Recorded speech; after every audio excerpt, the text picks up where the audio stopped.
Jika teman-teman para pengguna SPayLater atau Shopee Pinjam, mungkin teman-teman harus waspada hal ini akan terjadi. Karena risiko ini bisa menimpa siapapun yang mungkin kurang berhati-hati dalam menggunakan Shopee PayLater atau Shopee Pinjam.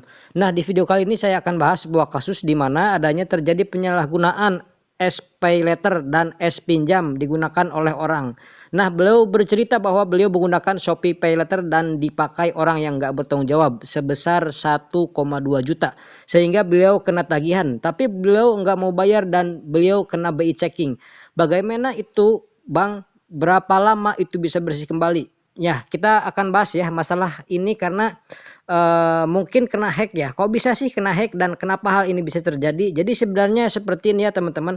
Ketika teman-teman punya Shopee PayLater atau apapun itu ya, sebenarnya enggak Shopee PayLater atau Aku Laku PayLater atau Kredipo juga kejadian seperti ini banyak dilakukan, bahkan kartu kredit pun juga sering terjadi dulunya. Nah, gimana sih caranya, kenapa kok kita bisa kena penyalahgunaan seperti ini? Pertama-tama, mungkin bisa jadi data teman-teman sudah tersebar, data teman-teman sudah diketahui oleh orang terdekat, atau mungkin orang lain yang tidak bertanggung jawab yang sudah menyadap HP teman-teman sehingga data teman-teman digunakan dan dimanfaatkan sebagai Shopee PayLater, dipakai di transaksi. Nah, hal ini tentu akan menyulitkan beberapa orang.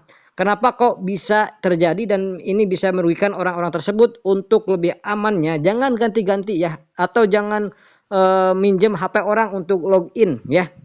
Gitu ya teman-teman, jangan login sembarangan, install aplikasi berbahaya itu juga dilarang ya di luar dari penggunaan Play Store, terutama contohnya pinjol ilegal. Itu bisa menyadap dan bisa mendapati apa aktivitas teman-teman. Ya, itu kemungkinan terjadi. Sekarang bagaimana cara mengatasinya jika sampai hal itu terjadi?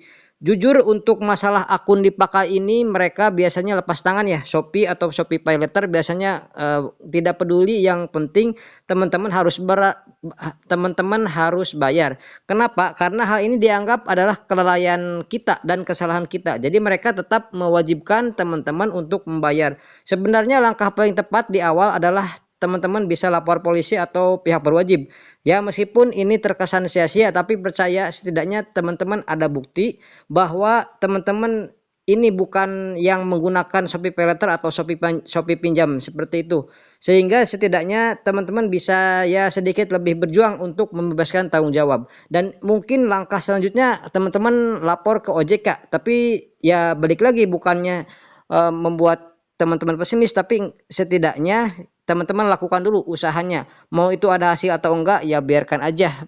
Beliau tidak mau bayar dan beliau bingung BI checking atau selik OJK-nya gimana nasibnya. Jujur kalau saya di posisi beliau, tentu saya juga tidak akan rela ya untuk membayar hutang yang tadi harus kehilangan uang 1,2 juta. Padahal kita nggak pakai itu kan, nggak pakai sama sekali uangnya, menyebalkan sekali.